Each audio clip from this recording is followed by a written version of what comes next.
Hello everyone, today we talk about the Spanish Knight of the 12th and the 13th century. This is a very interesting topic as we haven't discussed very much Spanish warfare in medieval times, and we could easily say, what, in Spain, after all, knights were, like the same in the broader the rest of Europe, because the essentials were those ones. And every time I make this kind of type of fighter videos, I always like to stress the idea that however certain details can be, naturally, there are those basics that remain unaltered throughout all this period. We can't talk about Spanish warfare and saying this was radically different from the rest of Europe.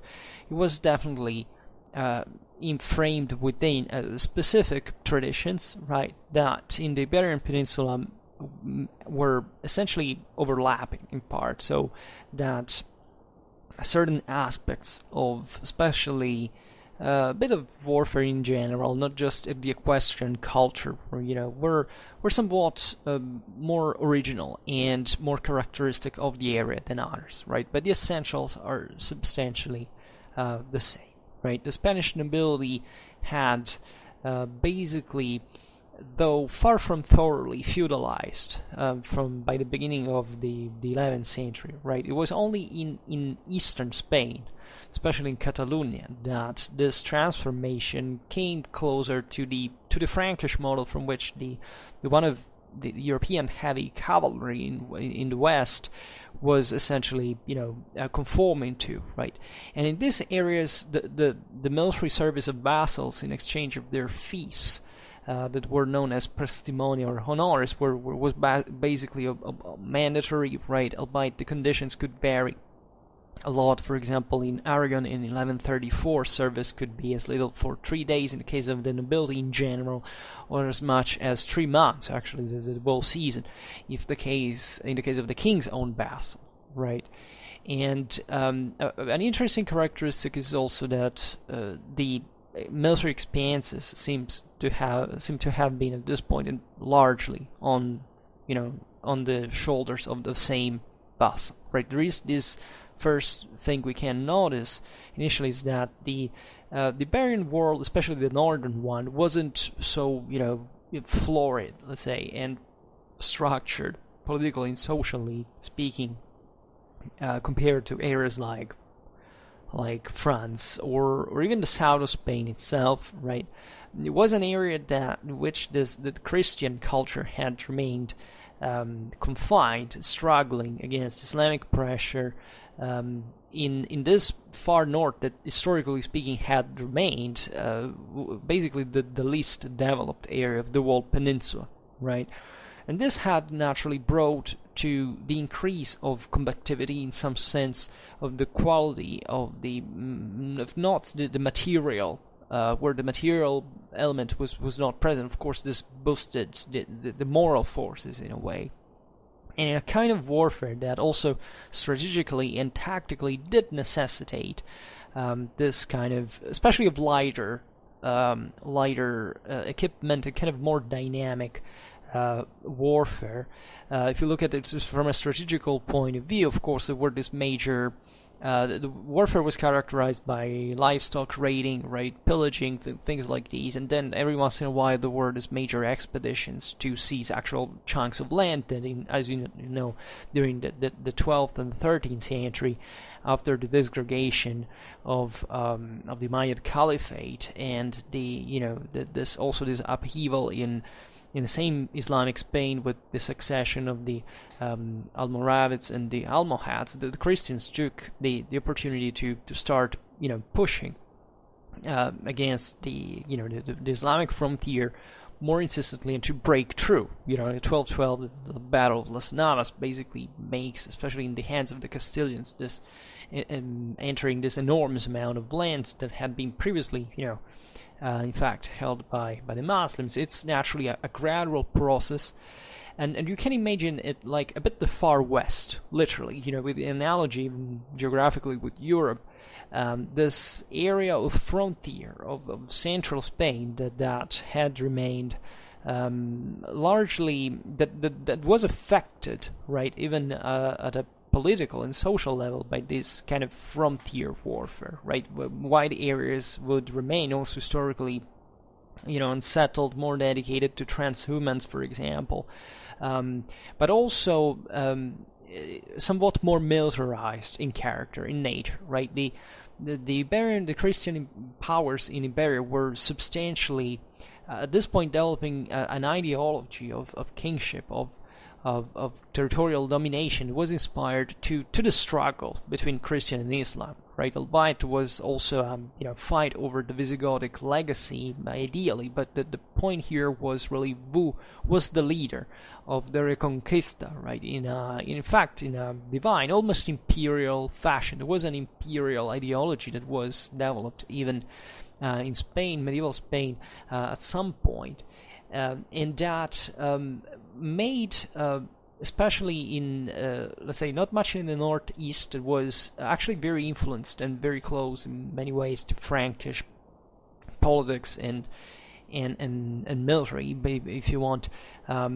But in Leon Castile, to develop certain peculiar characteristics in a mindset that the horizons of which were set within the struggle, right? There was definitely, they were not isolated countries, there were much more intense contexts than that is usually realized, but it's obvious that the way that the Christian monarchies of Spain evolved, historically speaking, is if you want, in their own harbor, in their own, in a specific context that is characteristics on its own, that develops certain features on its own, and that regards the Reconquista as the essential, identitary activity, action, to define politics and war in itself. But this is something that Spain actually maintained up to even the early modern age. I mean, this sense that, for example, the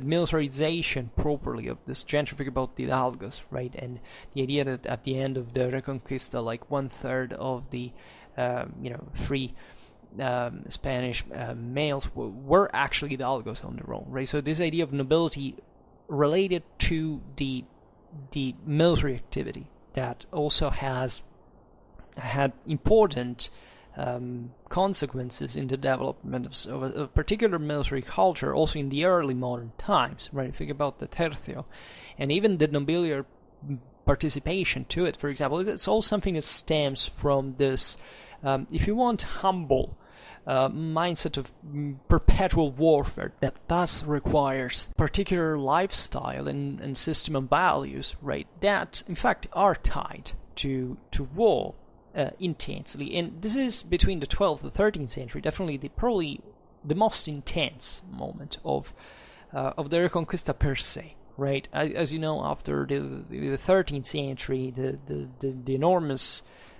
territorial expansion of the Iberian monarchies would bring essentially to stop the Reconquista that ended more than 200 years later, because they rather started to fight against each other, right? That pushing away the remnants of the Islamic rule of the Iberian Peninsula, and therefore there is also another type of culture developing accordingly. But this very moment is crucial, right? The idea that there is definitely also blurred border between Christianity and Islam, right? The figure of the Cid the Campeador is emblematic in this sense. We even made a video about it.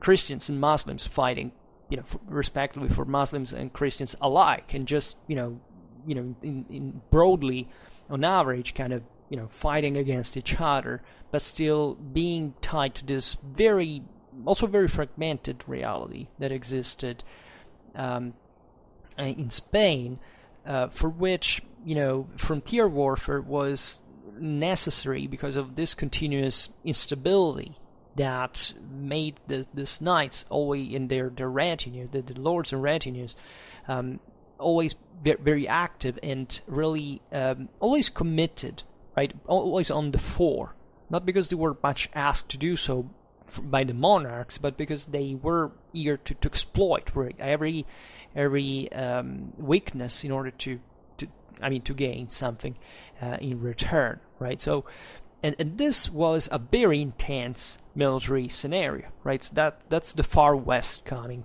to even this equestrian culture that in the Iberian Peninsula had always been quite advanced, as we know since ancient times, right? There are even certain weapons aside from fighting styles like the jinetes, right? You think about the ancient Cantabrian circle and these quick, very fast, agile skirmishing cavalry, but there are weapons like the traguli or tragula that you find, I don't know, in the 14th century Amugalvares mercenaries that were used by the ancient Iberian tribes.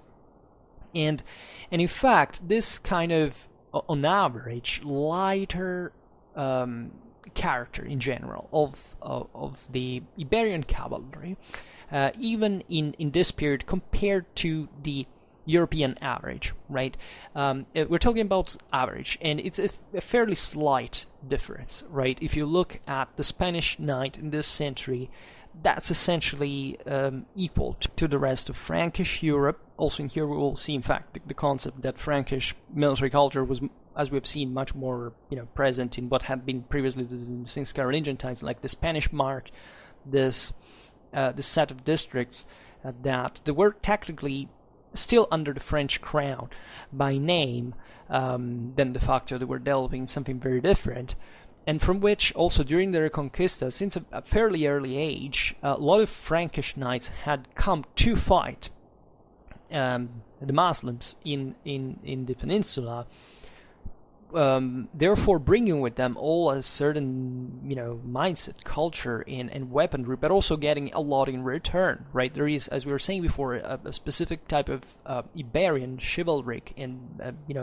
military culture that is this blurred melange, essentially, of Islamic and properly Iberian traditions that developed even similar values. There is definitely an exchange in medieval times, in the building of the theory of chivalry also with the Muslim world. There were certain characters in common, even this Turkic element that eventually with the Crusades was essentially a feudal chivalric one as much as the European one, but that in Spain didn't quite arrive, telling the truth, but rather the Persian one, and probably Middle Eastern influence can be easily seen in Iberian equipment and armament in general throughout all this period, right? By trend sees a sounder westernization, right? The deal is that the northern part, the Christian part, got much more of French military culture. Then in the south, the Islamic south, instead, having had in previous centuries actually a properly Iberian character, with the gradual restriction of their domination, gets actually re-influenced by North African elements, right? That were injected this time again with the Almoravids, the Almohads, but also in the Emirate of Granada were were always present because of the contact with Africa. So the 13th century, as in actually many other places in Europe, is the moment of the triumph of feudality according to the Frankish model. It's something that is exported basically everywhere, among the Western Slavs, the Greece, the Asia Minor, and it spreads basically everywhere, blurring fundamentally those at this point minimal local kind of fighting styles that after all hadn't been dramatically different either among each other. I mean, we're talking about the Middle Ages, right? There are not many different ways in which to make war after all, especially in this sedentary world. But as always, we can spot this kind of traces, this pinches of even this touches of color, if you like, that make you realize that that however there were still differences that, albeit small in the bigger picture, were still relevant, right, and still characterized somewhat these military systems, right? So aside from the northeastern side, that as we will see is much more directly influenced by Frankish warfare, elsewhere in Spain, the evolution of true feudalism was, throughout the 2 centuries, was somewhat restricted, right, by a more widespread practice of paying vassals for their service with cash, right? So a sort of fief rent that that actually speaks for this general, greater instability, I would say, in an open Spain. I mean, the northeastern Spain is more framed within mountains. It has specific communities that didn't change much throughout all this time. So they were definitely influenced by both sides, let's say, of the Pyrenees by themselves, but they were more, stable, right? Also, it seems that these areas there was a greater use of infantry in some ways, albeit also, for example, Navarrese cavalry being the jinetes proper to the skirmishing cavalry being very appreciated, right? But the interesting stuff, and as you know, also from the evolution, from the the construction of Castile, that would become the most powerful of the Spanish kingdoms, we could say by far that some of the most interesting military changes occur in central Spain, right? In this great plateau that, by the way, is also very tough terrain, right? Southern Europe is definitely one of the toughest battlefields ever. Like, if you look at the Spain is very diverse, also climatically speaking, but part of the reason why also this military culture was apparently more likely armored by some certain standards is not just that the Muslims had relied traditionally on kind of lighter troops, but also the fact that Spanish summers are torrid, right? Winter is cold, but still it's hell of a terrain, right? And a very difficult ground to find in the first place. And this influences a lot, also strategically speaking, the limits of this expanded dynamics of these expansions, etc. So there was this sort of greater dynamism, if you want, also in the ability of summoning troops, right? And power was much more brutally tied to this conjuncture factors, if you want. And this is reflected by the fact that in Spain, noblemen and prelates, right, they fought alike, right, in their way. There's this strong militarization also of the clergy in Spain, right, leaving aside the military orders that today specifically we don't treat, but, that fit, generally speaking, also in the combat style. I mean, they weren't different from the secular knights. You see that these lords with their retinues, their misnadas, right, were basically always on the run, right? You're always active, right? The fact of mobilizing troops in Spain wasn't tied like in other countries in Europe to a more framed structure where there was also even Machinos demand from the monarch to serve with a regular amount of troops or paying, right? Look at France, look at the empire, etc. Now in Spain, lords were continuously involved in military activity, so the way this would eventually be included even in the monarchic activity was happen on a regular basis, right? So this naturally brought to that higher degree of militarization that we were talking about before. And there was a fierce competition. I mean, having a retinue on its own, or being just armed, going around, kept in a certain way, as we will see now, was a matter of status, right? That was demanded constantly, right? Rather than ties, of vassalage, of feudal obligations as such. Right, and this is seemingly, a detail that also reflects itself in the equipment, because to begin with, the Spanish armor seems to have been, for example, often gilded and decorated in some way, exactly because the Spanish courts and lords spent much of their time on the road. Right, so this idea that they were somewhat errant perpetually in this greater fight, the quarterless fight in the broader frontier in this far west, right, with extravagances sometimes and luxuries that were more often applied to dress and equipment, right? That is what they always had to carry with them, because they were always needed, right? Then just making an economic reasoning like what they have to left home or using as a furnishing, for example.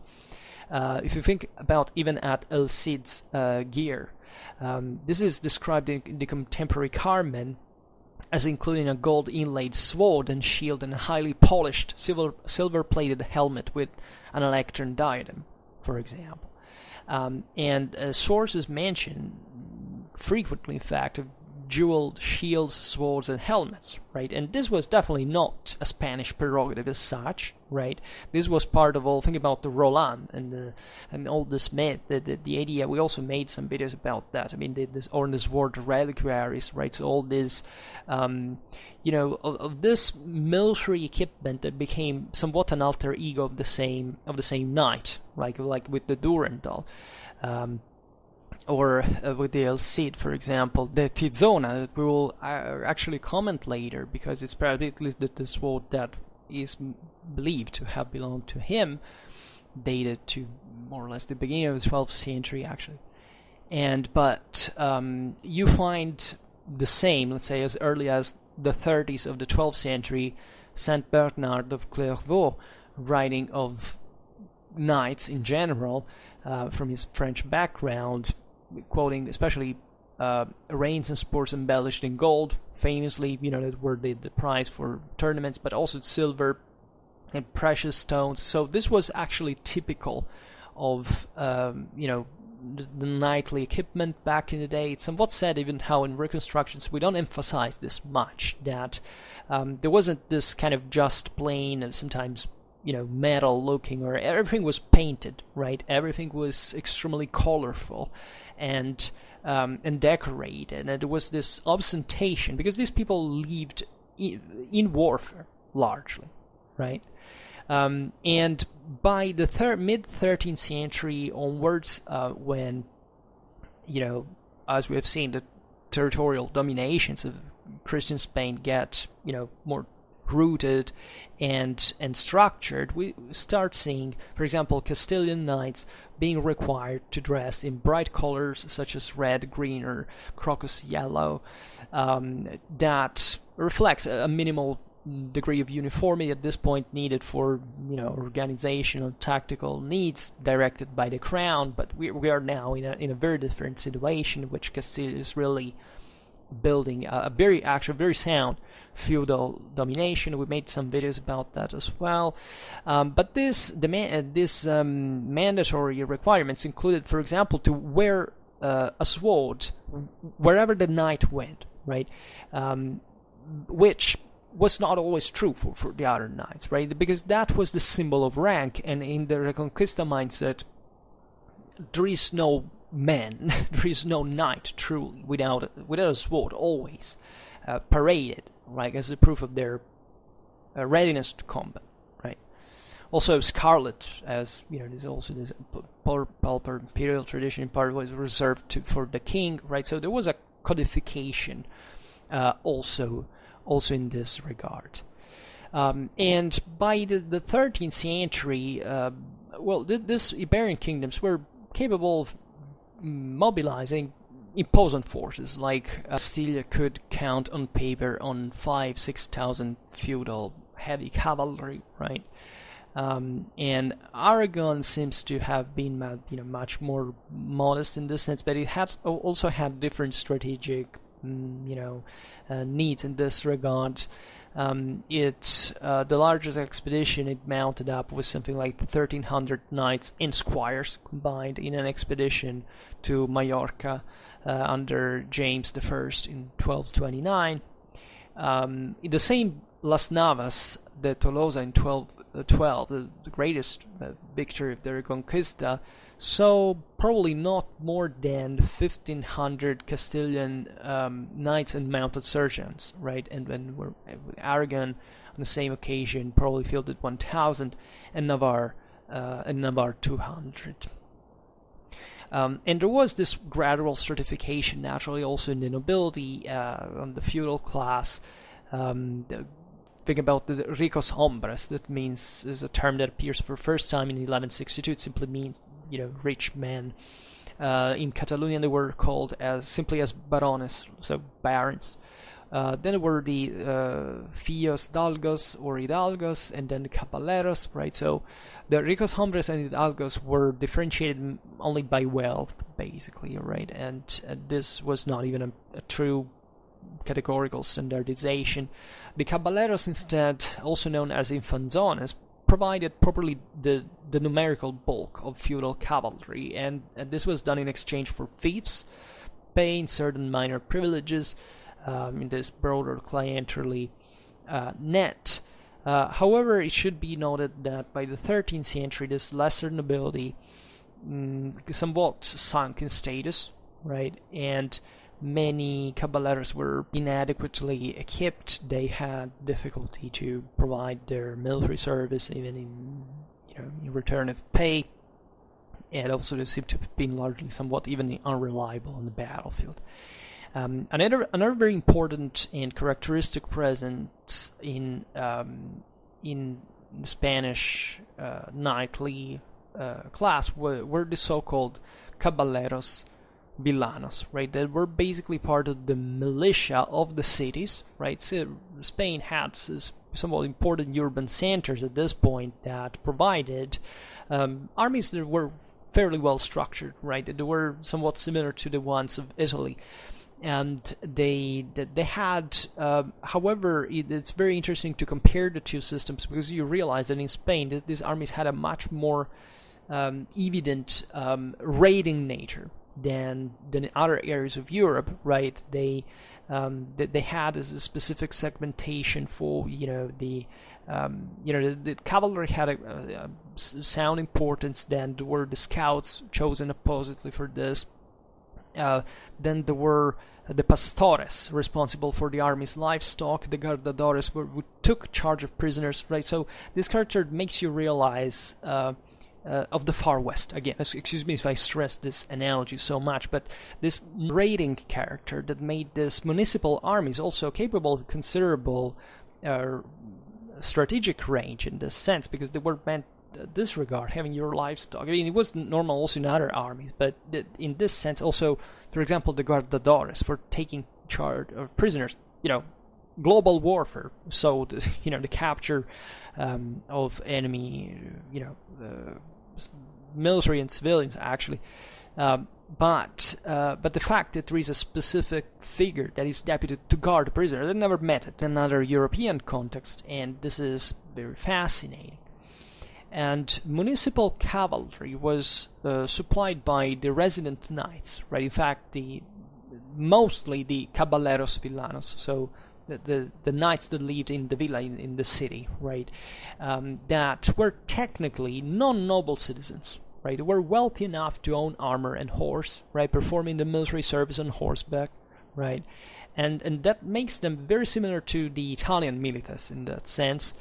But the caballeros villanos, we've seen it also in the videos on the institutional history of late Iberian kingdoms, were eventually transformed in somewhat closer to a proper feudal class, because eventually they also served in exchange for land with tax exemption, were co-opted eventually by the same monarchies to control better the cities, that definitely never evolved in Spain to be kind of city-states on their own proper, that were still framed within the monarchy. Albeit this is more true in Castile, of course. In Catalonia it's different, but still they're not properly city-states as you can find elsewhere.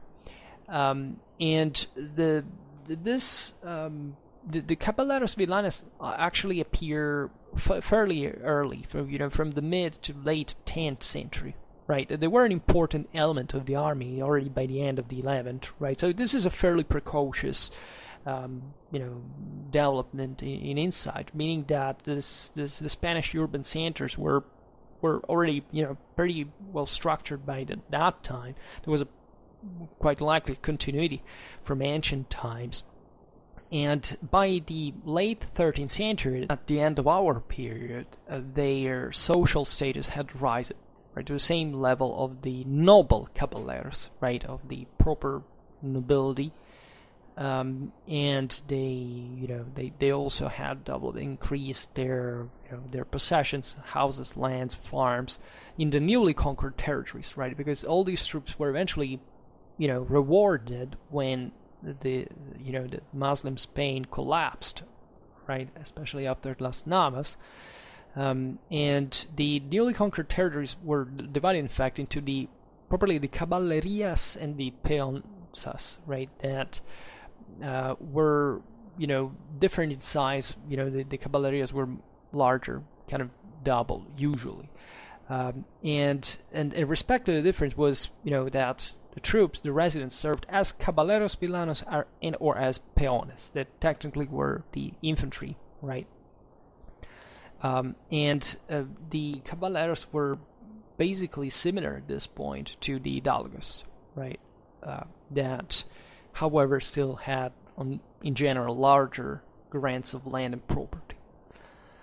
And initially, also, the caballeros villanos were technically provided by the crown, these fiefs, which they had to restitute at the death of the holder, right? But by the 20s of the 12th century, we know that, like in other feudal systems, these possessions were held as hereditary, like the ones of the nobility, right? And this actually speaks for the level of importance to which these horsemen had risen. And even if, as we have seen later, their economic status somewhat declined, they maintained some privileges, albeit during the crisis of the 13th century, since these horsemen were seen as, sensually, basically, tied to their service. Those who, became poor at the point they couldn't provide, in fact, horse and armor, they also lost, basically, their tax-paying privileges, etc., so they reverted back to the previous condition. Right, and the same was valid actually for those peones that achieved the same economic level of a caballero villano, and that were therefore obliged to buy a horse and to serve on horseback as a consequence. And sometimes, though, it happens, well, that if he couldn't basically provide his own equipment anymore by himself, the city could take back his property connected to the military service and actually giving him the horse in order to serve. Because another big deal here, especially in the cities, was that the majority of the burghers didn't want to fight, right, to serve. So the problem was to delegate someone else to do it, and these people were seen, generally speaking, as closer to arms. So instead of making serve a shopkeeper, they would still, even if they couldn't maintain their own, they didn't have a direct control on the source of income property, they would be given by the city. And this is also similar with what happens in other areas of Europe in the same way. And this was not necessarily a negative thing for them. I mean, sometimes it was even a simplification, because they didn't have to manage the property for such huge expenses anymore. And if we look essentially at the main characteristics of the various areas of Spain, that their evolution, also in the armament and the equipment, we can see that in Castile the cavalry rose to a sound importance already by the 9th century. Right? It had always arguably been important. At this time there is definitely the compaction of certain territories, assets, households, to provide now this bulkier, kind of heavier cavalry, right? That is, however, accompanied, it is typical of Spanish warfare, of large numbers of often unarmored light horsemen. In order to speak of the Iberian equestrian culture, there is a video I made about dispelling the myth of poor Western mounts, that talks about the issue both for the Crusades and the Reconquista, and there are very interesting, there is very interesting evidence of northern Iberian cavalry, the one used by the Christians, being very developed, actually having very good mounts, very good horsemen, challenging a little bit the stereotype that the finest of, military advancement and technology came exclusively from the south. Indeed, southern Spain was dramatically more advanced during this period under Muslim rule, and this area also brought essentially a lot, seemingly, of military innovations locally, also from very far away places, as far as the Middle East, actually. There is striking evidence now we will look at. But this still, as always, technology doesn't make you, better by itself, right? These poorer north, essentially, was still capable of providing very good troops anyway. And in terms also of horse breeding, doesn't seem actually that the Christian horses were worse than the Muslim ones. And telling the truth, to try to distinguish even in here, especially the lighter the horseman gets between a Christian and a Muslim knight, like in 12th century, 13th century Spain, basically doesn't make any sense, right? Because they were literally the same people. I mean, sometimes literally. I mean, we know Christian military orders making extensive use of Muslim troops, as much as Muslims making use of Christian mercenaries, that were trying basically to compensate, stereotypically a bit the opposite, right? The idea that the Muslims would hire chiefly, kind of heavier troops from the north, and the Christians hiring a bit more of lighter troops from the south. But actually, these two armies were the same, right? It was just the proportions were slightly unbalanced in this sense. But once again, there is a striking homogeneity, even in armor, right? In armor, in tactics, it's very clear. Weaponry and etc., as we will see better now. And in Castile, the mail armor of typical Western European form had, of course, long been used by an elite of cavalry, right? And we're talking about a contained number of knights for the aforementioned reasons. The north being not particularly wealthy, but simply, this is a matter of social stratification. If you're rich enough, there are enough peasants working for you. You're able to be equipped in this sense. It is possible that Spain, in this sense, retained also, when we'll talk about infantries, that will be clearer, a bit more of a kind of egalitarian character than other areas of Europe, right? If you take northern France, that's the most highly stratified country ever there, right? In Europe, an astonishing amount of peasants working the land, and an astonishing few amount of people in which all the wealth was concentrated. And this is what made, of course, the French cavalry the finest at that time. In Spain, that aside from, as we have seen, the Spanish mark had not been even a part of the Carolingian Empire. The thing was very different. And that's in a nutshell the whole history of Spain, right? Because this the northern area, since the ancient times, had never quite been, had never had enough resources to allow itself to be modified by let's say external interference. Naturally, at this time, northern Spain also follows this process of certification. It's something that happens largely internally, right? And as many other cultures surrounding the Frankish one, naturally the local aristocracy is very, very, very interested in the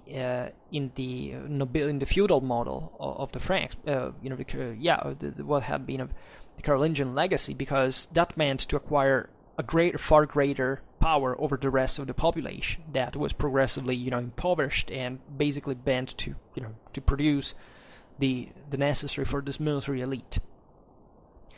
And however, there is this, as we've seen, this broader, lighter character that is somewhat typical, the Spanish jinete, right? And that was typical of Iberian military culture, as we've seen since the ancient world, had been partly revived by... this is actually a controversial topic, because if you see how the Arab armies that invaded Spain and settled in the south, they were mostly infantry, right? So there were definitely equestrian influences, as we've seen before, coming from places like Persia, even surely from the same North Africa, but still Spain was pretty advanced in that regard, right? The Visigoths had also partly failed in this kind of creating a centralized structure that was probably heading towards a clientary system that was somewhat reminiscent and similar to the vassalic beneficiary one the St. Carolingians had been developing.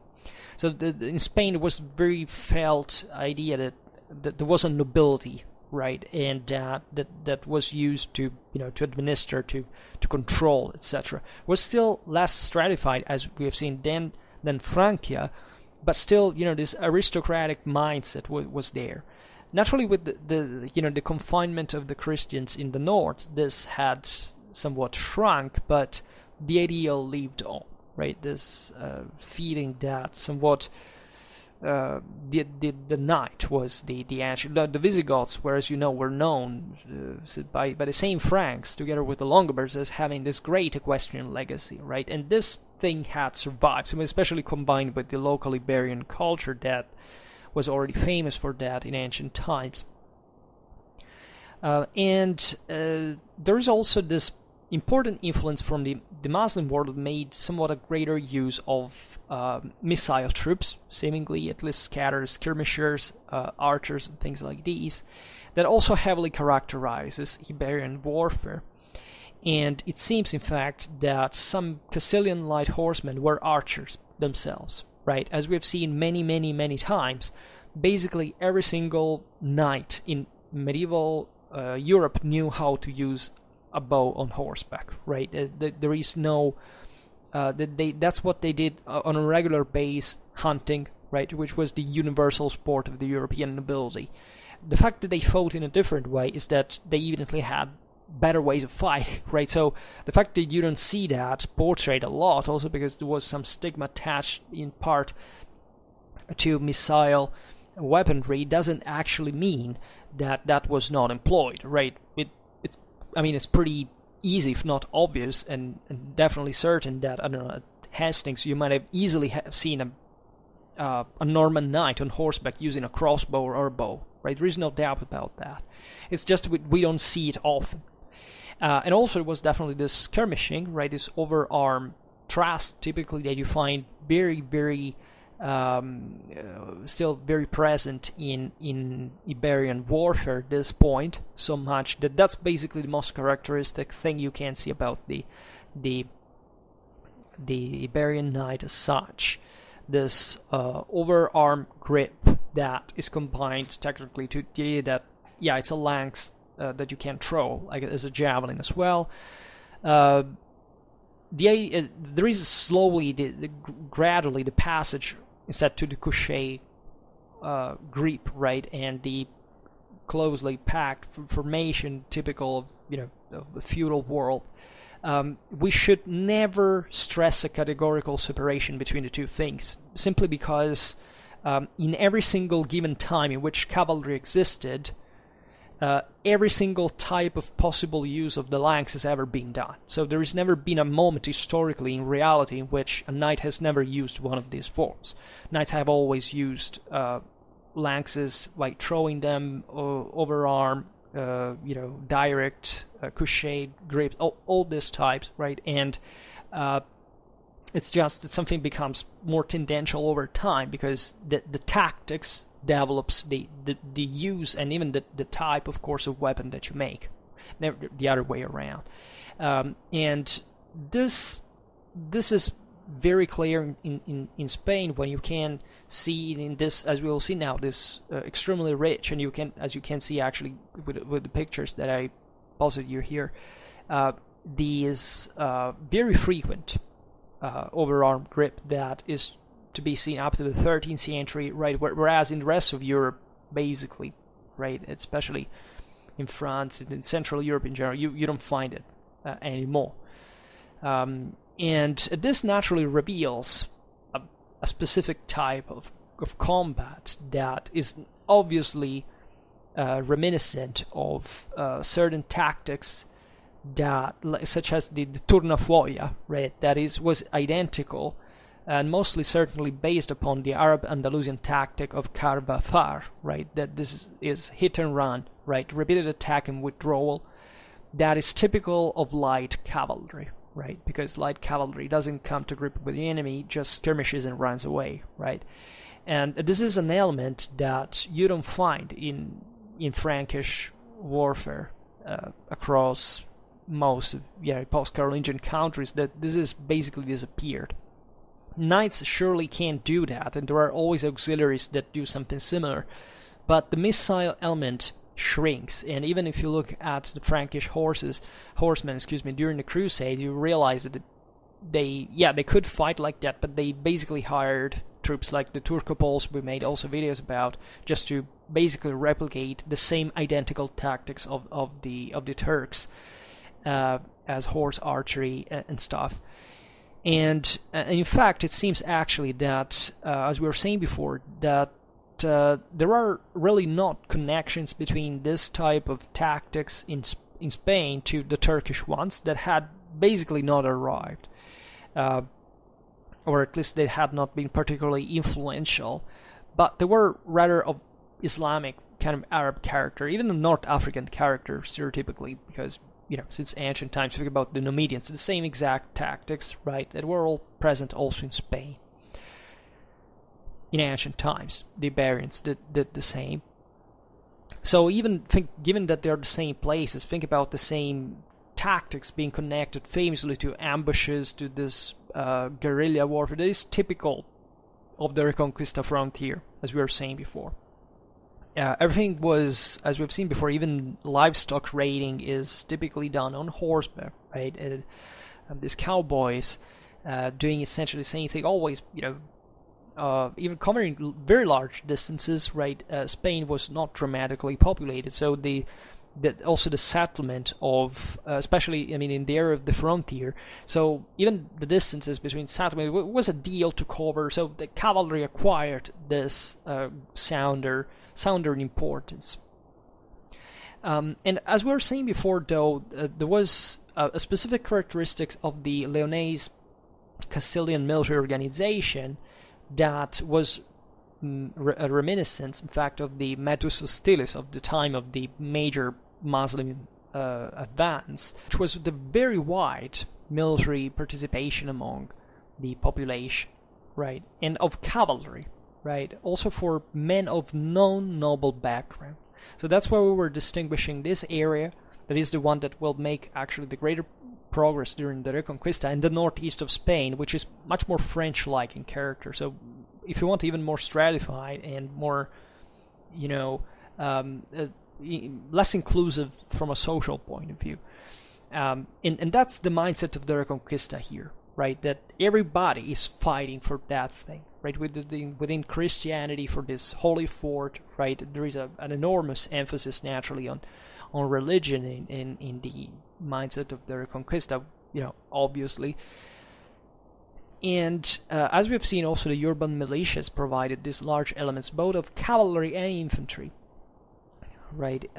Although it seems that the militia infantry was more prominent in Castile than in Leon, also because Castile came to conquer actually, the Muslim areas that were more developed, more urbanized, richer. So those are all territories. Think about Toledo, for example. It was conquered in 1085, right? And that also prompted the Almoravid takeover of Al-Andalus a few years later. Toledo was a major center, right? The Castilians had not ever controlled such a large place. And this naturally came along with a sound participation, even of the Muslim recruits to the army, right? Because at one point it doesn't even make sense to distinguish Christians and Muslims here anymore, because there was such a great coexistence between the two things that the military participation was the same, right? The military organization comprehended basically everybody the same way. In fact, there were lots of Muslims and Jews also that naturally, they were distinguished as communities sometimes, right? But think about the Monza Arabs, and was a Christian, was a Muslim, technically, right? And there was a great commixture, and these were kind of distant areas, even geographically speaking, right? So think about it in these terms. And there was this next phase, instead of Castilian military development, that overlapped the archaic survivals of Iberian warfare, as we've seen this the adoption of French styles of arms, armor, and combat techniques, right? Albeit less of French military organization. This is very important. If you, as always, don't study warfare through weapons and armor, because that's literally the least important thing you can do. Always look at politics and society and how the military is organized as a whole as a consequence, right? Because always remember that having a type of equipment has a very few to do with how you actually employ it tactically, right? Typically for the ancient world, a guy that is dressed, equipped like an hoplite, not necessarily fights like an Hellenic hoplite, right? And this is literally the ABC of warfare. But if you escape this dimension, if you focus exclusively on the individual fencing, that's not military history. That's just a very narrow take on how what all this thing is about. What this means specifically is that by the 13th century, definitely the Castilian world had adopted, the Castilian elite had adopted this heavier armor, helmets, and weapons, right? And the use of couchés as well. So this naturally invested also the tactical point of view, and that there is an obvious connection between the functionality, but that was still Castile. It was something different from France, right? And Castile, in fact, did something similar to France, the rest of Europe in this regard, because within Iberia, the Castilian military influence spread, right, as the kind of dominating model after all. There are other interesting elements that we will see a bit more in detail later, such as the spread of crossbow, that actually in the Iberian Peninsula might have been much earlier than we think, which might have predated even the developments in France and Italy in crossbow, even in armor, in part. Talking just briefly also about the northeast of Spain more in detail, as we were saying before, they were kind of more isolated, right, and yet more. From the west, say the southwest, and also, however, more in contact with France in some way. The most important polity was Navarre, right? That had also in the northeast, of course, all the communities participated to the Reconquista. The Navarrese had conquered Tudela in 1046, for example, however. From this point onwards, it was most about preserving itself from other Christians that actually participating to against Muslim expeditions. Aragon had also developed as being part of the this county of Barcelona, and unlike Navarre, Aragon continued to drive southwards. Supported also by, for example, the Italian navies on the coast, right? And having this common frontier with Castile in 1118, that wasn't an easy one, right? Because as we've seen, even the Christian relations were strained. Eventually, they expanded chiefly on the sea, as we know. They seized the Balearic Islands that were still, however, Muslim held, so that's still part of the Reconquista. Also the Denia Peninsula in 1248, and especially the Aragonese absorption of Catalonia in 1162 brought the Aragonese to turn their attention seaward, right? And as you know, in the 13th century, especially with the development of Barcelona, the Aragonese kingdom would become a major competitor to the Angevins, in Sicily, and creating this Western Mediterranean domination. And this Catalonia also had this, as we've seen, it was this pack of counties. There were 8 counties theoretically under the French crown, right, since the time of the Carolingians as such. And they also pushed back during the Reconquista, pushed south as far as Tortosa in 1148. And after that, as we've seen, their history was tied to the one of Aragon, right? And these areas kept receiving French influence all the way through, right? Also intervening in France, actually. The Aragonese were, related to the the Counts of Toulouse, for example, also participating to the Occitan, to the Albigensian crusade against the French, famously enough. And as we've seen before, the Navarrese had a good infantry, also of skirmishing type, and were highly appreciated mercenaries in many parts of 12th century Western Europe. There were similar traditions in the Basques and the Gascons, right? And that the latter using bows more preferably, and etc. So the eventually the development of these areas is fairly famous. I mean, think about the Almogalbares infantry, also the consistent spread of crossbow in this broader Mediterranean, also naval warfare in which Aragon was involved. And still there were, however, a la jineta horsemen, right, that were levied sometimes also from the Muslim territories themselves. So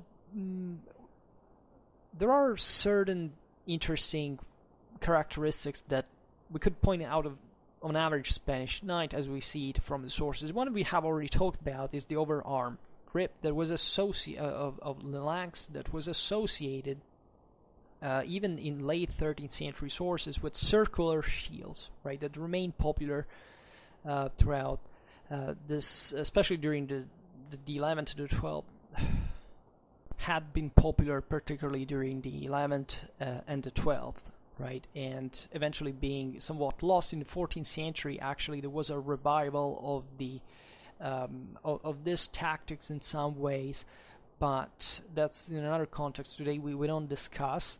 There were still kind of Muslim influences behind both these two periods. And what is interesting is also the circle type of shields. That is something you don't find very often in the rest of Western Europe, if not, in smaller bucklers, usually lighter infantry, or I don't know, Britain, all the.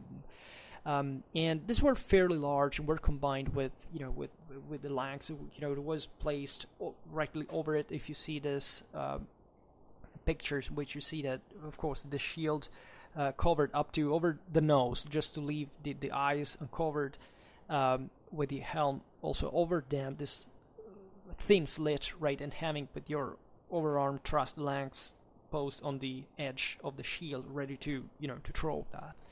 And the reason for this shields were fairly large, right, and the idea combined also with the appearance of another type of shield, especially in the 13th century, that is this almost straight-sided shield with a rounded base, that a design apparently unique to Spain, would make you think that this equipment was rendered necessary by the higher level of missile fire in Iberian warfare. As you know, during the 13th century, during the 12th, there is the kite-shaped shield usually, so that gets somewhat more regular towards a triangular form, but also getting shorter. The reason being chiefly the improvement in armor that rendered the shield somewhat useless. In fact, later on with plate armor, it even disappears at some point. The fact that the Spanish maintain it is partly due to this lighter nature of their cavalry, as we have seen, combined with the higher that is part of double face of the same coin. This missile type of cavalry as well, right? And not just that, probably also the same the same crossbow spread, as we'll see, had an impact, right? But the concept is that there is this greater enveloping need, right, for the shield, at least in around the edges. That is usually typical of the fact, to contrast missile fire, right? And you can see that because in the typical Western knight at this point, the shield gets smaller and shorter, right, and therefore it leaves rather the legs uncovered that get in fact covered with heavier armor, and that is both against missile fire but also because of the development of infantry. This thing remains there, right? It's not a particularly heavy shield, but it's covering a larger surface, so that's obviously due to in an homogeneous way, by the way, so that's obviously due to having a greater cover in some way, right?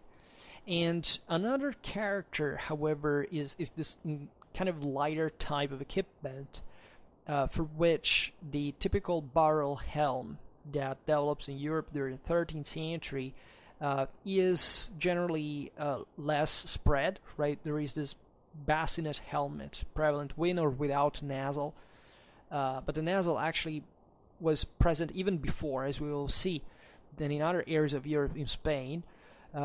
That makes this lighter gear kind of more evident and still characteristic of the Iberian equipment. As we've seen, might have to do with the hot climate as well, right? Don't think that necessarily being more protected is the key to survive, right? Especially consider, of course, we can't reduce this to the weather only, but consider the very soundly mounted character of warfare in this regard, and the fact that speed, for example, can be much more important than a thickly packed charge that will run into nothing because the enemy will retreat, right? So even being lighter can save your life sometimes. And if you're covered also with kilted armor, gammas, and it was definitely spread at this time, well, that can already protect you effectively, especially with a mail coif, etc. You don't need to be ultra heavy, right? And this is something that rather spreads among the elite, of the elite, right, of the nobility, say among kings. The highest you go in the social ladder, the more the equipment looks like Frankish in character, right? That's the key of the interpretation. And as we were saying before, especially this 13th century type of shield, especially represented in the Cantigas de Santa Maria, presents this shield that is in the top similar to the Western one because it's squared, right? But the bottom is round, and therefore it kind of covers in with the curves a larger amount of surface, and this seems to have been typically Spanish, and it's kind of interesting because these types of shields were, usually in a broader rectangular form. They've been extended further, the surface covered, instead of then triangular, then there is the circular, and then the rectangle, right? Used to be found in areas, in fact, even on horseback, like Lithuania, where there was a big deal of, for example, horse archery. That makes you suggest, also in infantry shields, you can see it all throughout Eastern Europe, in Italy, in the same 13th century, but even before, actually, especially in Eastern Europe, this form that is more connected, likely, to this need of, protecting yourself, by missile fire. Consider, by the way, that there is a passage from, for example, I don't remember whether it was the Battle of Riad or the Battle of Lech, that talks about 10th century Saxon cavalry, that in order to cope with Magyar horse archery, said, basically they made a shield wall on horseback, right, with this, however thickly packed formation, and had to raise shields, put in all in front of them. It kind of reminds that, especially in these manuscript we will see now. You see that iconically that the shield is posed in front of you, right? So it has an eminently frontal character. Is literally to be used against someone that is in front of you, and therefore is skirmishing in front of you. Like even maybe where you're pursuing that, there are in this Spanish manuscript even evidence of the Parthian shot, that is enemies running away and still shooting their bows, backwards, right? Well, they're running away. So this is not just covering your sides like a common 12th century trooper knight would do, because he's just facing other knights frontally, right? And that's mostly all his equipment is functionalized to absorb the impact frontally. This is different. This is really protecting yourself, shielding yourself, or something that arrives in the front that you can't. If it was an enemy lax, it would break your arm, right? It's evidently a missile, right? It's something you can't stop in that way easily, and that you have to keep, yourself shielded from. Especially if your equipment is higher, if the barrel helm is somewhat rare in Spain and other places, so your face is somewhat open, right, unprotected. That all makes sense in the reconstruction, albeit these are still hypotheses, of course, but the functionalization is there, and after all, there are relatively few factor to consider, always realizing, however, that there is a big deal of identical Western tactics employed, especially by the heavier cavalry. So let's pass to some examples that are drawn largely from these Andalusian manuscripts. Not only, there is also sculptural evidence, as we will see, that basically were of Mozarab culture, right? So Christians that were living in the Muslim-held territory, that in this period, as we have seen, pass from Muslim to Christian rule, and still keep essentially their artistic, in their illuminations, the same style, right? That is largely a melange, especially before the restriction of the Muslim power to Granada, right? Where we have seen this reinjection of North African influence, of this very homogeneous Iberian military culture between the Christians and the Muslims that inhabited the peninsula. And they naturally, there is a problem in interpretation. What is that here in terms of equipment is being represented? Is it traditional military technology? Is it contemporary? Is a bit from previous times, right? But it's obvious that there are all those elements that figure also from other sources of this greater Frankish influence from the north, the North African one from the south, right? And that, however, still show a lot of middle ground that was probably in fact the norm, especially considering the numerical bulk of the troops that, as we have seen, were the lighter they were, the easier they were to recognize in many ways.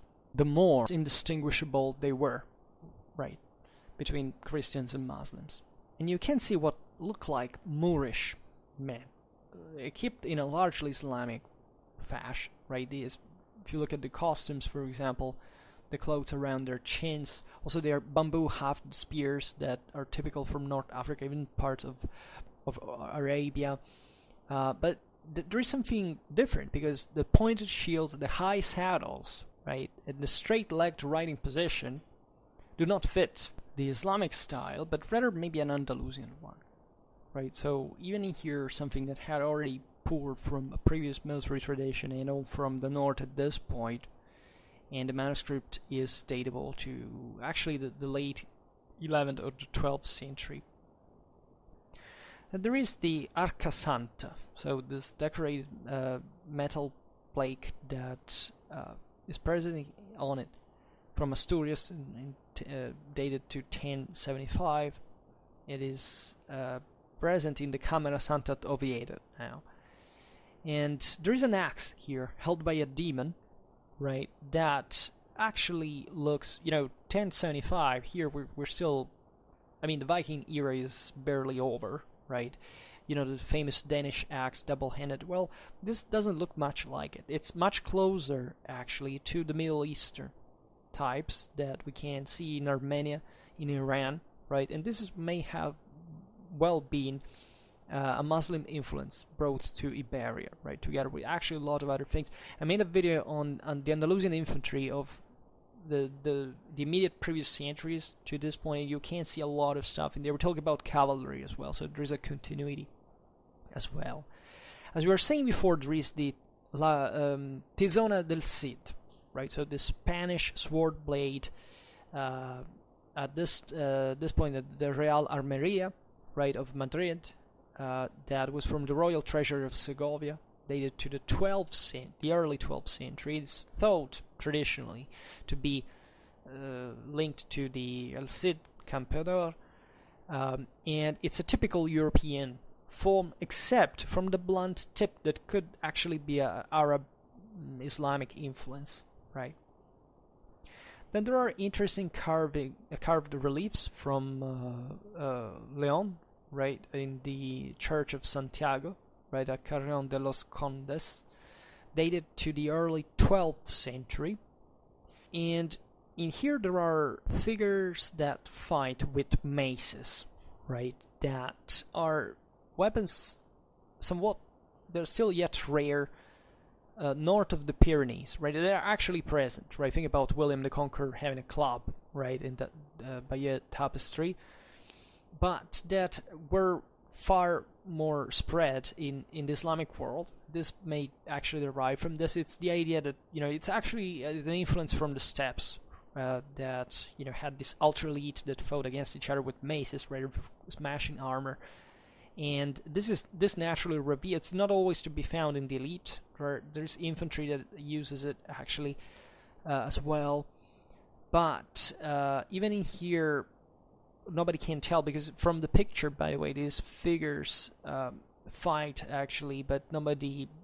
It's the context represents pilgrims on the road to Santiago, right? But in here, there is no indication of who these guys are fighting are. If they're Christians or Muslims, right, against each other, or just other people, right? So quite blurred military influences after all. There is a beautiful carved capital from Santa Maria de Aguilar de Campo in Castile from late 12th, early 13th century. This time preserved at the Archaeological Museum of Madrid, and depicting the massacre of the innocents. And these are somewhat interesting, almost caricatural pictures, this kind of tiny, disproportionate men, but they're very, very detailed actually for what concerns their armor, right? And it's very interesting because there is basically an helmet with a rigid face mask, right? And ultimately also the great helm, basically, that is fastened to a chin strap, right? And the particularity of the mask, let's say, is that it seems to be all one block with the skull cap. That is something at this point you don't find in any other place more Western Russia, right? So also this is thought possibly to be something that came through the Muslim world from the Middle East to represent that form, right? Because this is not like, I don't know, the contemporary helmets were developing like with an extra layer around the eyes and the orbits, right? Even as you can see in the Viking helmets, like the Germundu type, right? This is like an old thing, right? It's naturally a representation, but it's very fascinating anyway. And it seems to have been Middle Eastern influences. There's a very interesting carved capital from Leon, dated to the 12th century. It's present in the southern arcade of the nave of San Isidoro in Leon. And here there is the representation of a turbaned warrior with a straight, non-tapering, and possibly single-edged sword, right? And this type of weapon actually resembles to the fusar that is to be seen in French art as well, and there are similar oversized daggers or short swords seen in Navarre that fit this. Naturally, the northern you go, the more there is this tendency of the Frankish influence, bear it in mind. There is a beautiful ivory panel from San Milan de la Cogolla, dated to the late 11th, early 12th century from the Archaeological Museum of Madrid, representing Leovigil the Visigoth capturing the capital of Cantabria. It's a very beautiful picture, and albeit it's dated to the 11th century sometimes. Actually, arms and armor might have been actually later than this. And what is dramatically fascinating of this representation is the long-sleeved male hauberk, as well as the round helmet and oversized nozzle that is seen in Islamic Al-Andalus and in part also in northern Spain. The point here is that this gear is not to be seen in Europe for a while, and this would place Christian Spain actually in advance, even of places like France and Italy, where this gear had spread with this type, and would put simply Spain, Christian Spain proper, actually in advance to much of the rest of Europe. This is very fascinating, and the explanation may be that bow and crossbow were actually well developed at this time, probably in other areas of Europe during the 11th century, in Iberia, right, in Iberian warfare, than in the areas north of the Pyrenees. So this may answer the reason for this more extensive armor, right, and also the broader nozzle fits this thing, that it might have been actually also from later times, but we will see it better with the steel crossbow also later. That actually we can talk about it now, because this actually comes from a different area. It's from it's actually an illumination. It's the Beatus Commentaries on the Apocalypse, dated to 1086. It's preserved at the Cathedral Library of Burgo de Osma, right? And what is extremely fascinating, among other things, is the crossbow depicted in it, because the bow is painted blue, right? And this is usually a color that is associated with metal, with iron, and steel bows at this point are actually unknown elsewhere, right? And it's, however, possible that either the artist imagined, a steel bow in the late 11th century, or that actually the very well actually advanced metallurgy of the Islamic Al-Andalus was experimenting something like steel crossbows staves at this point. And there are other characteristics that place this weapon to also kind of more advanced times, actually. The one is that the shorter stock than most early crossbows, right, that would actually become typical of the late medieval steel-armed crossbows. And also the lack of stirrups, right, that in which an archer might put his foot. So it was either spanned or drawn back by placing the fit on the arms of the bow itself, right? Yet another detail, the arrow or bolt figuring on the bow doesn't have the feathered flights, right? And this makes it closer both to the late Roman crossbow types, the manuballistas bolts, or even the late 12th, early 13th century Middle Eastern crossbows that were something similar. So even here, maybe actually even late Roman and Middle Eastern closeness to Iberian warfare compared to other areas of Europe that weren't yet developing this.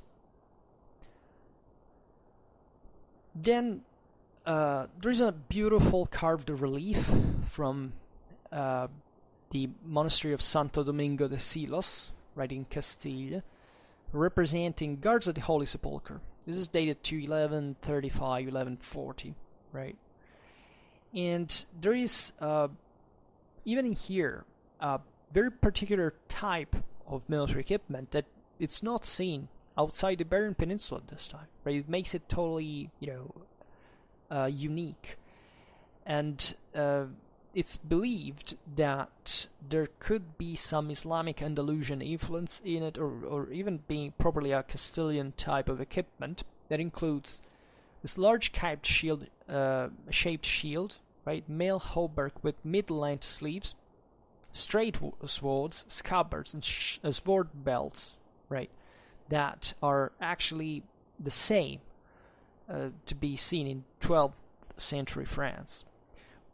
The difference rather stands in the headgear, right? That is protecting the face by drawing the ventaille or mail coif across the nose, right? And some ventiles are, their representation are even fastened to the pointed brow of the helmet, right? And this stuff is seen only at the time in Middle East or Constantinople, right? And once again, Spain probably getting a lot of this from the Mediterranean. The helmets have reinforced crowns and pointed brows, and they also extend downwards to protect the sides of the head and even the nape. And this looks very much like actually a sallet, right, that you observe only in the 14th century, and you can start seeing only from the 14th century. So even in here, what's going on? It's a typical a new form, right, a distinctive form of helmet to be found in the Iberian Peninsula in a representation, but that seems even more advanced than the usual. So it's again very fascinating. There's a carved ivory plaque from Spain, dated from 12th century Spain, but now preserved at the Louvre Museum in Paris.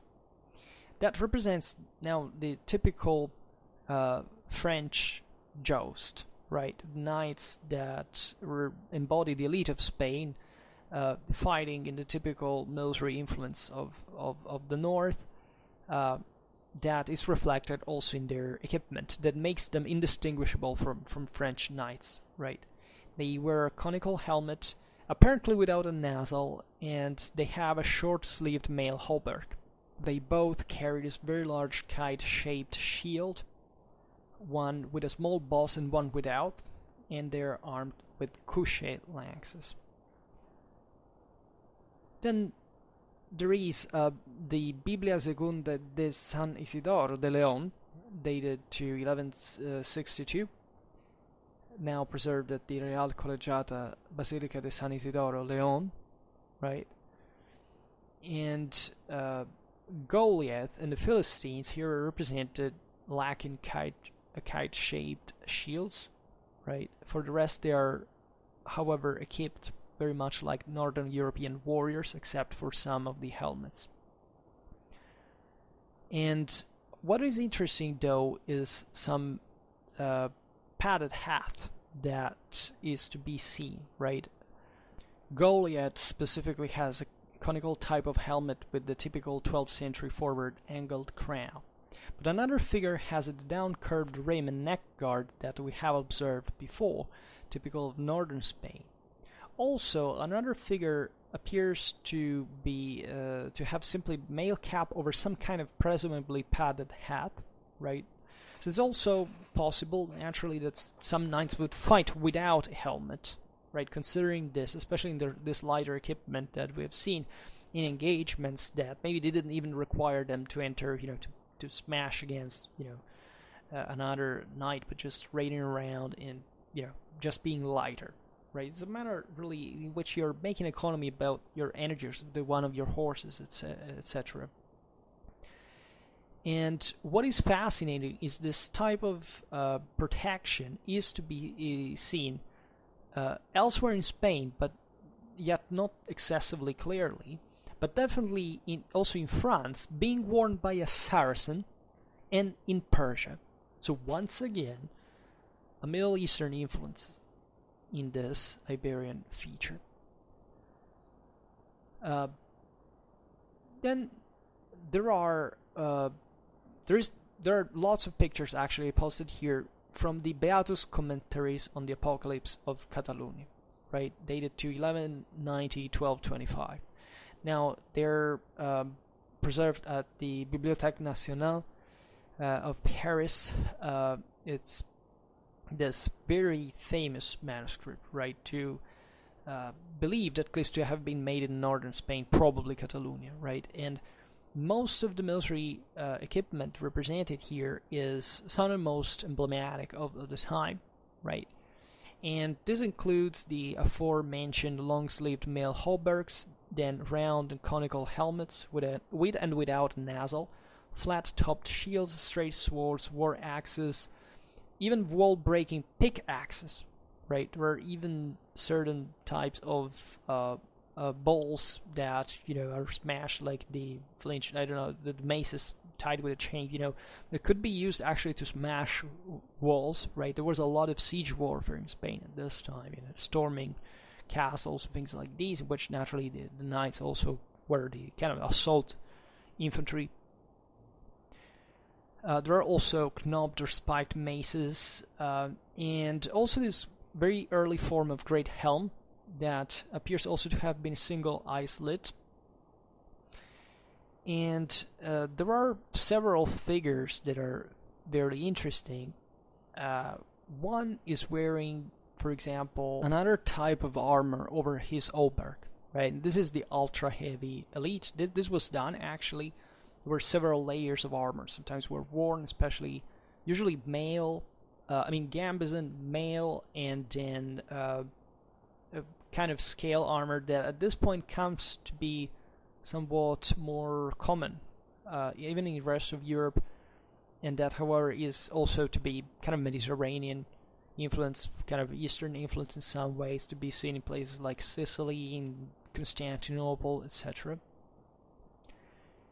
And there are also represented coats of plates, right? And this is very interesting because at this point we mostly associate the spread of coat of plates from Eastern Germany at this point, or the Elbe area, right? And eventually Germans were definitely famous for in the mid-13th century having developed mostly this kind of hair form, but here there is also some equivalent of it, right? Something at least, and albeit some have hypothesized that this could be a French influence, actually in contemporary France you don't see anything like it, right? And this might have been rather, considering the also Catalonian history of the 13th century, Muslim Al-Andalus influence, right? Given that in southern Spain you find a similar lamellar yavsan that, albeit was not really widespread even in there, right? And this remains an evidence of a coat of plates in northeastern Spain that, it's not something impossible in the sense that there's a valid motive for which it couldn't happen, right? Everybody can build a coat of plates. Like, you don't need to wait for the time in which this becomes widespread, right? But the fact that there was this experimentation anyway in this world, this melange of influences, the rise of crossbows, this exposure to various military influences, etc., is that seems might have pioneered in part even this development in other areas from the ones that are normally. This is an isolated case, but at least tells us, given the normal incidence of these finds that is pretty rare, that still, it may not be a coincidence that in Catalonia this happened. Maybe it was happening in so many other places, right? We just don't know. But definitely it's not the area from which more typically make it spread from is Germany, right? So this obviously confirms the fact that every weapon can be developed actually also in different places. You don't necessarily need, people are, I don't know why we're obsessed with the idea that one thing cannot develop but just because copying it from others. It doesn't work like that. There are weapons that spread easily in different parts at the same time. This does not exclude context, but it simply reveals you that something so, if there are the preconditions for it, it's going to happen. It's not strange, right? There's another interesting illumination from the Avila Bible. This is a Mozarab Castilian manuscript of the late 12th, early 13th century, preserved at the Biblioteca Nacional of Madrid, and it illustrates warriors in long-sleeved male hauberks and with male coifs, right, that are perhaps worn over a padded acton, right, and they also carry flat-topped kind of shields that probably indicate a fairly late date of the manuscript itself, right? It's a criterion of datation itself, and this broad, non-tapering, blunt-tipped swords of the aforementioned Mediterranean Arab form, let's say, and the helmets are conical with forward angled crowns, and they also have this fixed face masks or visors, right? So here we are in the moment in medieval warfare in which the helmet, also in other areas of Europe, tends to enclose itself in the front, simply because that that thickly packed and compact cavalry charges with couchette lines coordinated, they all pointed at the face of the knight, so this thing closes, right? And the thing is heading towards like an abandoning also this other kind of more ethnic types of fighting that were more, at least in Iberia, as we've seen, hit and run, skirmishes, and so on. There is another representation from the cathedral archives of Santiago de Compostela, right? The Codex Calixtinus, right? That comes from either Spain or France from the mid-late 12th century and depicts Charlemagne's army leaving for Spain, as a matter of fact. And the helmets are somewhat, eccentric, maybe also stilicized. There is this interesting weapon also with an asymmetric blade and a short haft, which may represent the aforementioned fusar, right? That is to be seen also in other French sources. What is very interesting is a spear that is shown with a split socket, right? That is an old-fashioned system that is generally, the wall representation is a bit old-fashioned actually, but this last detail is especially associated with the British Isles, and given Santiago, in the far northwest of Spain, given the contacts with northern Iberia and Britain, historically speaking, may be that actually there could be, a connection of some sort, but it's just an hypothesis. Now we come to also one of the other, probably the most important manuscripts for iconographic sources of Spanish knights of the period, that is the Beatus of Liébana, dating to 1220 Spain. This point is preserved at the Pierpont Morgan Library in New York, United States of America. And first of all, one of the greatest, pieces of art of Spanish manuscripts from the Middle Ages. But it also contains a lot of interesting features from a military point of view, as we were saying.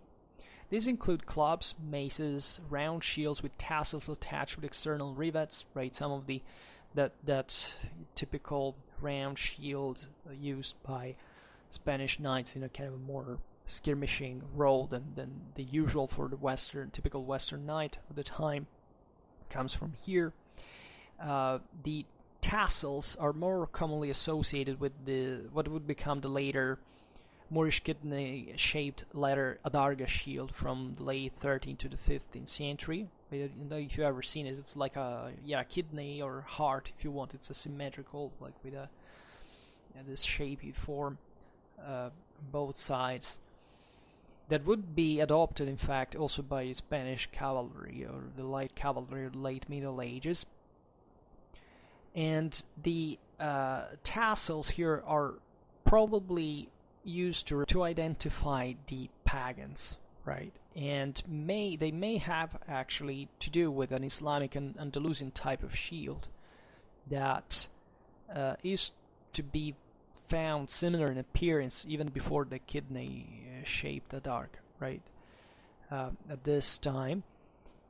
And there are lots of different helmets, right? One is even a seemingly segmented construction.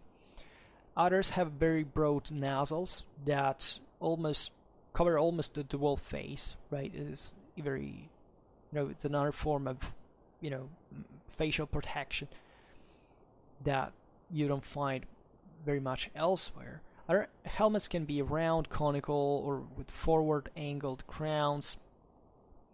And the fact that these are somewhat associated to the pointed hats of some Babylonian archers in the manuscript, and also look similar to the one of some archers depicted in a late 12th or early 13th century Sicilian manuscript, may actually point to a connection with this broader, Mediterranean kind of Islamic influenced military equipment. There are bows of the double curved type, possibly composite in construction, also in here actually revealing some kind of Eastern influence.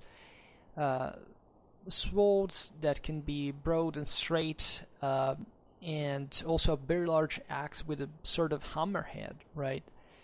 That is used, however, by an infantryman. Also in here we find long-sleeved hauberks that alternate themselves with mid-length sleeved ones, and mail. with or without male coifs, right? Also, male shows are common. These were known as huesos in Spanish.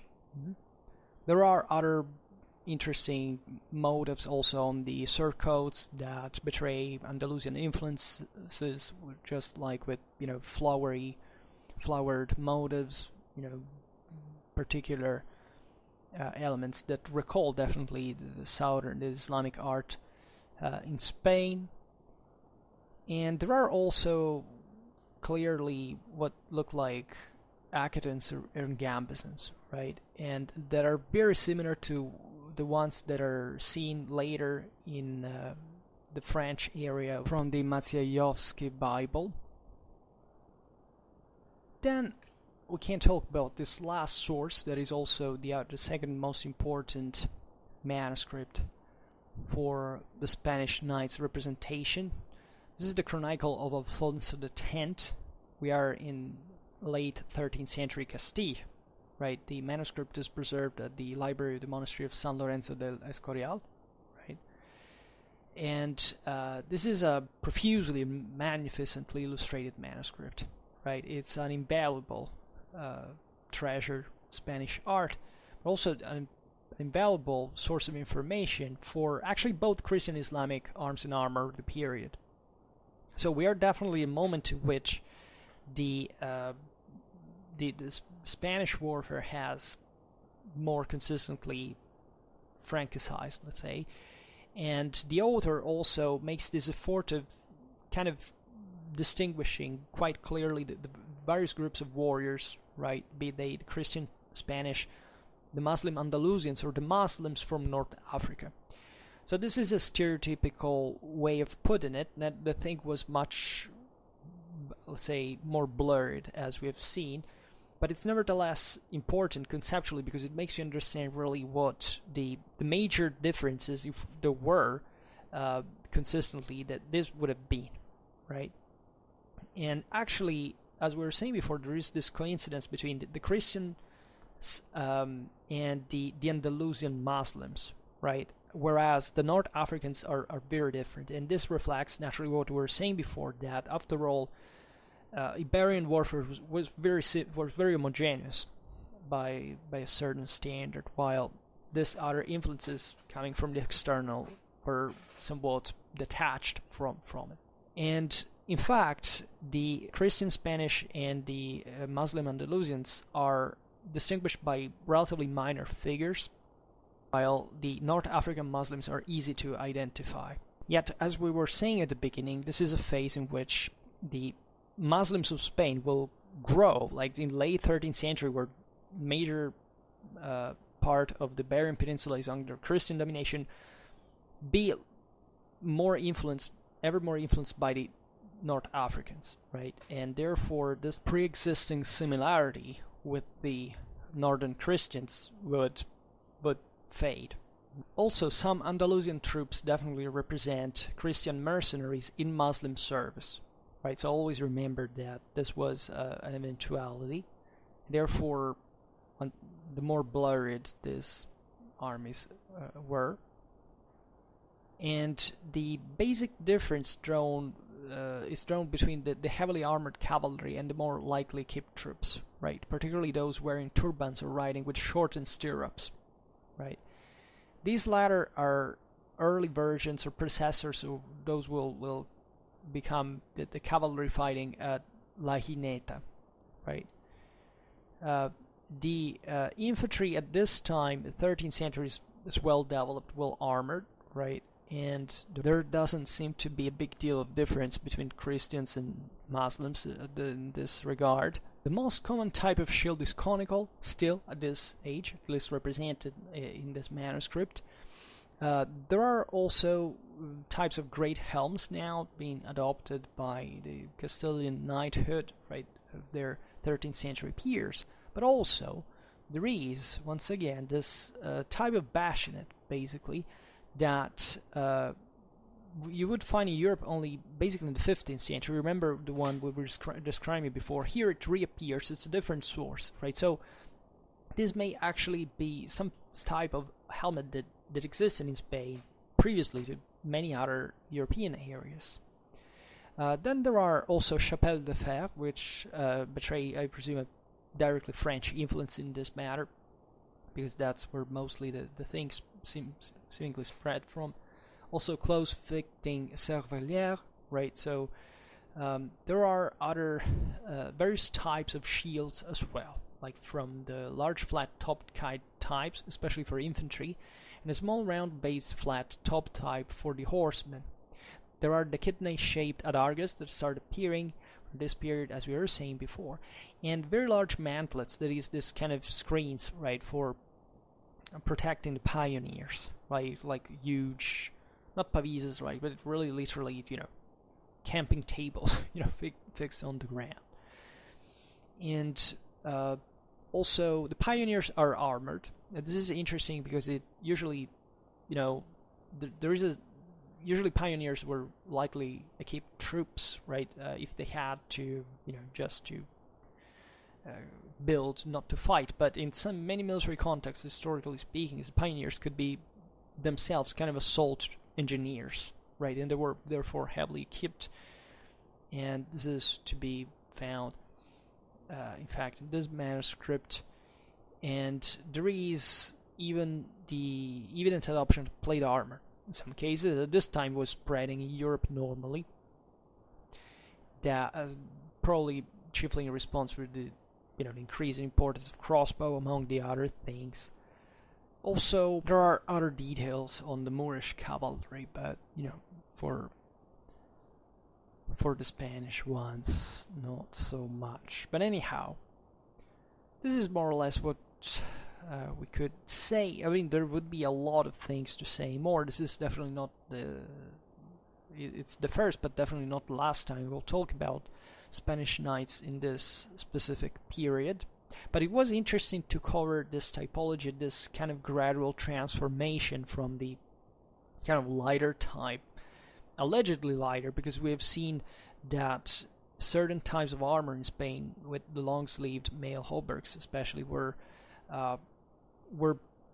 spread even before in other European countries, but still the average objectively is lighter, right? The idea is that this is partly the result of a broader extension to military duty to the population, right? To the common population in other parts of Europe would be more rigidly framed under feudalism, and now instead it's committed to the fort of the Reconquista and forced to participate, but also autonomously, right? Therefore, in a way that actually shows a great dynamism also of lower social classes that can't put the cavalry at risk, which could partly explain why also certain type of equipment seems to have spread before. Not much because of external influences as such or some technology imported to it, but simply for the necessity to counter in part even cavalry more effectively and to kill, because weapons like crossbows are things that were used to kill, right? Knights would normally prefer to take each other prisoner, even of course they butcher each other happily in many occasions, but the idea is that wherever you find a crossbow, you find an average no one that can use it and take down a knight without too much problem, right? At least killing his horse that is generally not armored, and therefore having an impact of great sort. In fact, you see here the solid spread of infantries in Spain, even for the 13th century, which is something that happens a bit all over Europe, but then in this case seems to also to be associated with particular types of more effective, more vicious weapons. Think about just the javelineers, this troops that like the Almogalvares that in these generations will eventually go out there and defeat even French heavy cavalry in Greece, for example. And this makes you realize that the Spanish knight was probably much more alert towards especially this latter moment, and that even in previous times it lived in a world that was much more tormented and unstable, let's say, that from a political and social point of view that would be the regular kind of northern French one, but also many other places in post-Carolingian Europe or even in England, right? etc. And this is the far west that we're naming at the beginning, right? This idea that this warfare was savage, it was very dynamic, right? And naturally required also somewhat, I mean, not necessarily more training in the sense of, you know, of a right of a specific training given by society as such, but you know, sheer military experience in things that could in fact also escape from the rigid, thickly packed formation that was needed to, you know, just to in other battlefields in Europe, kind of more, you know, ritually, if not more, let's say, in a more arranged way to fight against just its own counterpart. But here, you know, you could have fought literally with every type of enemy, right? It could be other knights like you, or local infantry militias, or lightly equipped horse archers, like from the Moorish side, right? And all these things that were present actually from both sides at all time, but that rendered the situation much more risky and much more deadly. I mean, at least it was still a slight difference from the rest of Europe, because I challenge you to say that this was a, you know, more or less bloody area than others. But that, let's put it in this way, it functionalized the knight in a kind of a different fashion. Lighter, therefore more dynamic, better protected from missile fire, given larger, more you know, round, larger shields, and even longer hauberks, and even other forms of protection for the nape, as we've seen, even for the face with its broad nasals. They become even like masks, right? And that probably also entail a greater coordination with other types of troops that were always present in this regard. And it's very, very fascinating, in fact, to see this in, let's say, first appearance of types of weaponry that would actually appear just after couple of centuries European warfare, already there in Spain, and also the influences from the Mediterranean, from the Middle East, that do not have to be underestimated, because still, when we will talk about Andalusian warfare more in detail, we have already done it actually from the previous centuries, but I mean, I'm talking from these ones contemporary to the ones of today's video.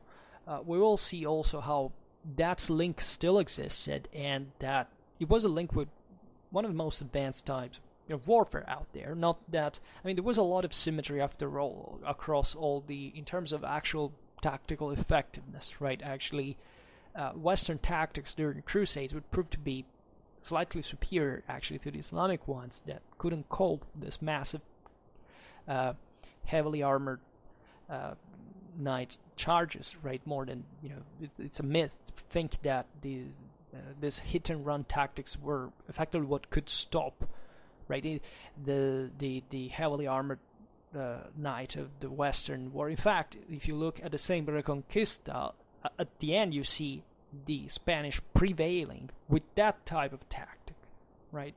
With that type of, it's not just a tactic, it's the formula that you have when your military system is tied to a specific political and social system that was creating feudal kingdoms, some of the best, you know, most centralized for those time standards, some of the most functional, especially in the case of Castile, right? You could see in Europe at the time. So that's quite meaningful, and it's all the more meaningful, especially if you think that this emerged from, I mean, some of the poorest area of the peninsula, far in the north, isolated from the richer and more advanced south.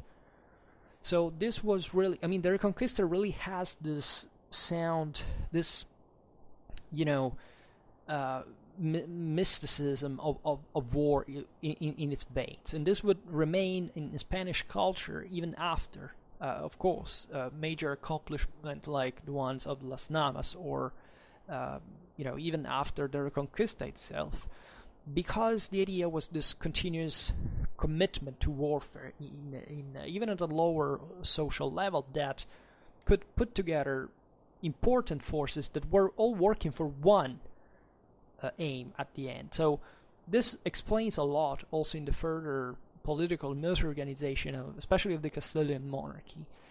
And not only, but we will diversify naturally. This was just an overlook over the Spanish knight as such, like the equestrian culture in 12th, 13th century. But we will obviously make a video for each type of fighter that participated to the Reconquista, and we will see better how also the regional variations, I mean the provincial variations within Iberia itself, produced a lot. Today we didn't concentrate particularly on the northeastern side of the story, but it's obvious just if you mention Diego Alvarez, of course, to think about a lot of stuff that happened not just in Iberia but also throughout the whole Mediterranean, that also coped with very different military systems that resulted to be very effective, right? And we'll have to cover all of this, which we will do hopefully at least on many other occasions. But for now we stop it here, and I just hope that you enjoyed this video. If you did, please share it, otherwise leave a like or subscribe to my channel if you're interested in my upcoming contents. And for now, I thank you heartily for listening to me. I wish you a nice time and see you next time. Bye.